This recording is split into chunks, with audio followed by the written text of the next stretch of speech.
Successful management of a rare case of abdominal gunshot injury, insights and outcomes.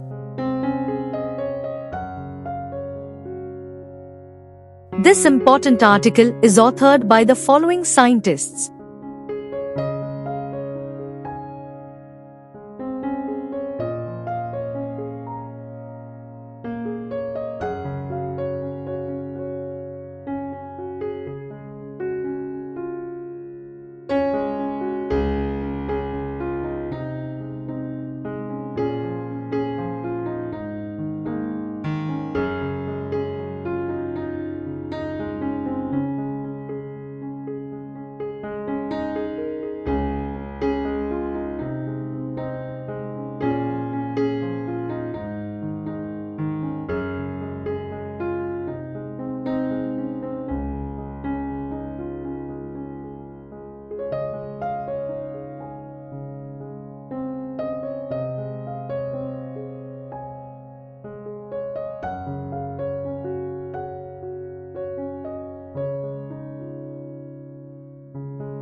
A study was taken up with the objective of reporting the pattern and incidence of fatal firearm injuries in Delhi and comparing it with the pattern seen in other countries.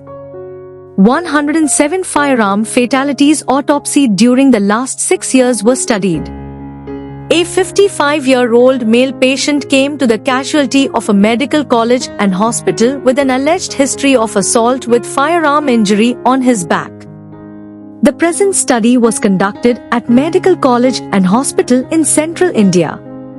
The patient was conscious with GCS 1515s, his pulse rate was 133 beats per minute, blood pressure was 100 by 60 mm of mercury, SpO2 was 95% and pallor was present.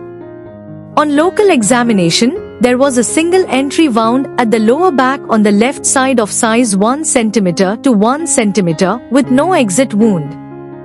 Generalized abdominal tenderness and guarding were present. The patient was immediately resuscitated. Blood grouping and cross-match was sent immediately. The abdominal radiograph did not show any gas under the diaphragm but a foreign body, a bullet, was seen. Ultrasonography and computerized tomography scan of the abdomen were suggestive of hemiperitoneum and a foreign body bullet in the abdomen. Exploratory laparotomy showed moderate hemiperitoneum of about 1000 milliliters, which was sucked out completely. Evidence of retroperitoneal rent of size approximately 1 cm x 1 cm was seen with oozing through it, which was closed in layers. A bullet was seen in the anterior abdominal wall but the skin was intact. 5 jejunal perforations distal to 20 cm from the duodenojejunal flexor were seen and the bullet was removed from the anterior abdominal wall. Resection of the jejunal segment with jejunojejunal anastomosis was done. Jejunal mesenteric rents were closed. The abdominal wall is closed in layers. Post-operative recovery was uneventful. The patient was kept nil by mouth for 7 days. Jejunal feeding started on the 7th post-operative day. The patient was discharged on the 10th post-operative day. The case report revealed that the amount of work or damage inflicted on tissues depends on the amount of kinetic energy possessed by the bullet when it strikes the body and the amount possessed when, and if, it exits the body. The chest, 39%, and head, 29.6%, were the 2 most common entry sites for the bullets, a pattern somewhat similar to that of other countries. Moreover, in gunshot wounds, GSW, the possibility of intra-abdominal injuries is high, and the necessity of surgical treatment is the rule. To perform this type of treatment, the hospital must be prepared, equipped with human and material resources, and have a well-defined protocol and the necessary infrastructure. The study concluded that early diagnosis and treatment in the golden hours can save the lives of the patients.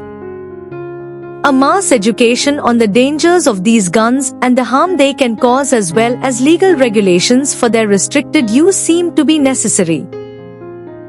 Introduction. Injuries from violence and accidents are the second leading cause of death worldwide, with abdominal gunshot wounds being particularly deadly. These injuries are especially challenging to manage in areas with limited healthcare resources. Most deaths from penetrating abdominal injuries are due to gunshots, which cause severe damage to both bones and soft tissues. A study in Delhi found that most victims were young men, and the majority of cases were homicides, unlike other countries where suicides are more common. The widespread use of illegal homemade guns in rural areas contributes to this trend. Bullet wounds most often affect the chest and head. Survival depends largely on how quickly and in what condition patients reach the hospital. While in the past, surgery was almost always required for abdominal gunshot wounds, modern technologies now allow doctors to treat some cases without surgery, depending on the patient's condition. Managing these injuries requires a team approach and fast, accurate decisions. Conclusion: early diagnosis and treatment in the golden hours can save the lives of the patients. Gajbhye et al., 2018. A mass education on the dangers of these guns and the harm they can cause, as well as legal regulations for their restricted use, seem to be necessary.